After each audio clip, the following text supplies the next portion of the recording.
Sr. Valdo, o fato da pessoa ter dificuldade de aceitar uma assistência ou até fazer autoassistência é um tipo de personalismo. Certo.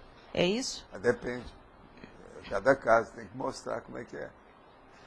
Tem pessoa que tem um orgulho demais, né? Outra hora tem uma vaidade enorme. Ela não admite nada. Ela quer ficar. Ela quer... tem gente que já falou para mim assim, não, Valdo, eu te agradeço toda a sua boa vontade. Eu sei que você está com boa vontade, mas eu quero errar sozinho. Que cara que eu fico? Eu fugi. Desapareci igual aqueles caras do desenho animado. Que estão na pé, daí a pouco ele sai igual um ratinho e vai embora. O pessoal falou isso para mim. Agora, eu só virei para ela e falei assim, olha aqui, vai devagar com a dor, hein? Vai devagar com isso. Olha bem, tem muita gente na Terra. E extrafisicamente é 9 por 1. E a maioria tem problema. Agora é lógico, uma pessoa dessa deixa para lá. Agora já houve casos que isso já aconteceu, passam 3 anos a pessoa vem arrastando. Tem um caso pior. Eu vou contar porque ele agora já está assistindo, a coisa está melhor. Chegou uma pessoa, danada da vida comigo, devido ao processo de homossexualidade, que eu tinha exposto a situação e falado que aquilo era antifisiológico. Ele não admitiu e veio danado da vida comigo. Mas, com o passar do tempo, ele chegou à conclusão de algumas coisas e tornou a voltar. Então, de vez em quando, ele vinha ao SCP-2, participava das coisas. Aí, um dia, ele chega para mim e fala assim, Valdo, você andou me falando uma porção de coisa, eu levei minha vida de qualquer maneira e eu agora descobri, eu estou com AIDS. Então, eu queria saber o que você pode agora me ajudar, porque a coisa agora está constituída. Eu falei assim, qual é o nível da seu processo de AIDS? Não, está começando a situação, ainda não tem muita marca, não tem nada. Mas, aí eu falei assim, então nós vamos fazer uma coisa, você vai escrever um livro. Que é isso, justamente esse caso que eu estou falando. Você vai escrever um livro para evitar o processo da AIDS, expor tudo. E eu apresento o seu livro, e eu edito o seu livro. O que você acha? Você tem laptop? Pois é, eu arranjo o laptop, eu arranjo tudo. Eu vou fazer isso. Agora, a coisa passou, lá pelas tantas, um mês depois, a AIDS piorou o cara. Aí o que ele fez? Ele começou a fazer pressão em cima do Instituto para devolver todo o dinheiro dos cursos dele. Eles fazem muito disso. Então nós devolvemos o dinheiro todo. Aquilo passaram mais alguns meses, foi uns 5 meses. Quando um dia eu vou fazer uma palestra pública, chega um senhor e eles pedem para entrar com uma pessoa, numa cadeira de rodas, que tinha vindo praticamente numa ambulância. Era ele. Agora o pior da história. Era o pai que estava trazendo o filho, que ele queria me ver uma última vez falando. Foi disso, o cara morreu. Agora, eu nem tive chance, porque tinha tanta gente lá, aonde eu estava falando, é outro lugar, lá na área dele, que não deu nem jeito de falar umas últimas coisas para ele. Eu só conversei com o pai, porque o pai tinha entrado antes dele entrar. E ele ficou numa cadeira de roda em cima. Foi. Você estava lá na hora, você viu que estava do lado esquerdo de quem entrava, ele ficou lá em cima porque não deu para entrar. O pai dele é que levou ele lá. Agora veja, ele reclamou, foi contra o Instituto, ele foi contra todo mundo. Tudo que ele podia, ele foi contra. A hora que ele viu que a AIDS ia acabar com ele se revoltou. Agora, quando ele descobriu a AIDS, eu tinha falado disso tudo para ele, falei assim, vamos levantar seu ano, você pode fazer, vamos trabalhar com isso agora. Agora, o que é engraçado é que aparentemente ele não tinha nada. Mas eu insisti com ele para levar o negócio a sério. Meses depois o negócio instalou tudo. Ele nem estava andando mais. O negócio graçou tudo, a gente não sabe o que é que tinha. Eu nem fiquei sabendo os detalhes, eu só sei que depois o cara morreu. Porque já estava no fim. Foi. Agora, por aí vocês veem o que é. A minha intenção, por exemplo, era ajudar. Eu mesmo estava fazendo força com ele. Falei que ia apresentar o livro, a gente ia publicar. Agora, depois disso, ele se revoltou contra tudo. E a primeira coisa que revolta é contra aquele que estava ajudando antes. É assim. Você está entendendo? A vida é assim.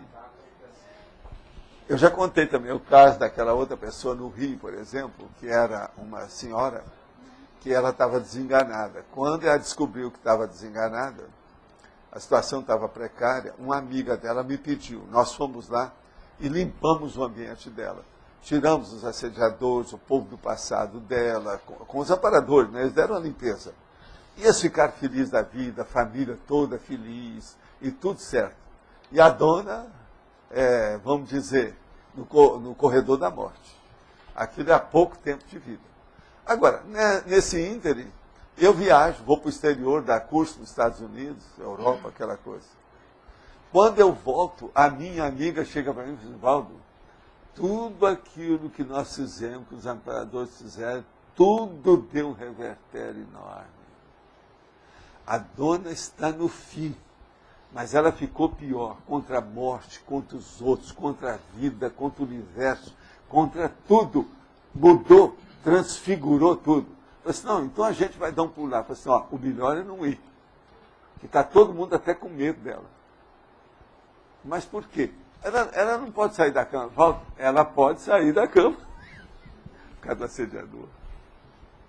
Então a dona morreu dominada pelo assediador dela. Tudo foi revertido, tudo piorou. Ela chegou num ponto de revolta absoluta. Então vocês veem, é a hora que a pessoa deixou alguma coisa na vida que ela não fez. É o caso do rapaz, é o caso dessa senhora. Entende?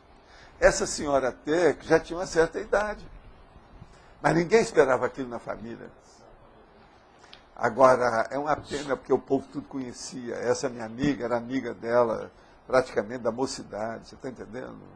Uma situação.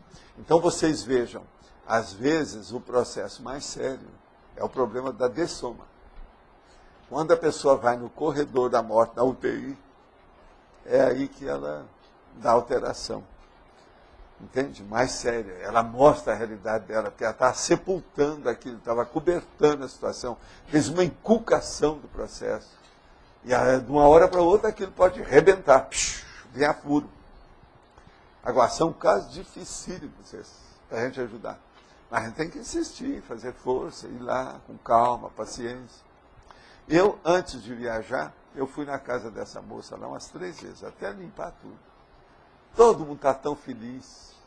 Eu lembro que o quarto que ela estava deitada, eles mudaram tudo, colocaram flores, uma opção de coisa, antes de eu viajar. Eu viajei tranquilo. Quando eu chego, agora tudo indica que, num caso desse, a explicação que a gente tem é o seguinte: um assediador lá do passado vem e vê qual é o nó gordo da pessoa, aquele ponto mais frágil dela. E ele insiste com aquilo e faz ela pensar naquilo. Como ela já está mais para lá do que para cá, já está até descoincidente devido ao processo da doença, fica mais frágil. Então eles vêm com a canga em cima e dominam o processo. Está entendendo? O negócio é sério. Agora a gente tem mais um aqui. Na principiologia, ausência do princípio da descrença. O professor poderia, por favor, explicar a conexão com o personalismo? O processo todo é o seguinte: a ausência do princípio da descrença. Se uma pessoa, por exemplo, ela tem o princípio da descrença, isso que eu quero explicar no personalismo. Vamos ver se fica claro. O que acontece que é o princípio da descrença? O princípio da descrença fala o seguinte: não acredite em nada que eu estou falando, nada que você lê, nada que dizem a você. Faça a sua experiência pessoal. Então, por exemplo, na questão do personalismo, faça a sua experiência. Se você continuar com o seu personalismo, o que acontece? Você vai quebrar o nariz, você vai aprender. Então, falta o princípio da descrença para a pessoa ter personalismo. Ainda não estudou a si mesma. Ela não fez uma autoconsciência terapia. Ela não fez uma autoconscienciometria. Ela não se avaliou. Quando a pessoa se avalia, ela não vai ser mais personalista. Ela sabe que ela deseja ser, nesse ponto, ou ela vai querer ser, uma mini peça diante de um mecanismo assistencial. Vocês estão entendendo a diferença de uma coisa com outra? Então, veja, na principiologia, aqui o que nós queremos dizer é isso: a ausência do princípio da descrença. A pessoa está muito crédula. Nesse caso, qual é a crença? A crença no egão dela. Ela está dando muita força para si mesma, o próprio umbigão. E aí é que a vaca vai para o brejo. Mas o que é que você queria falar?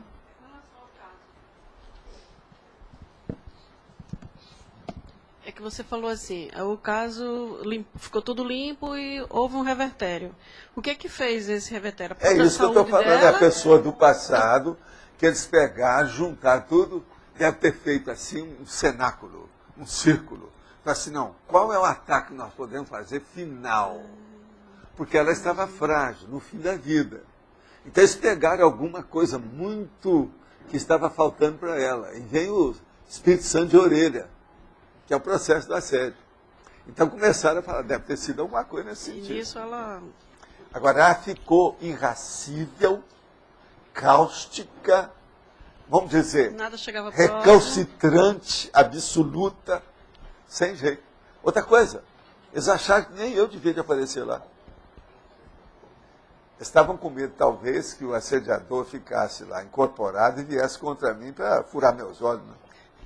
Você está entendendo?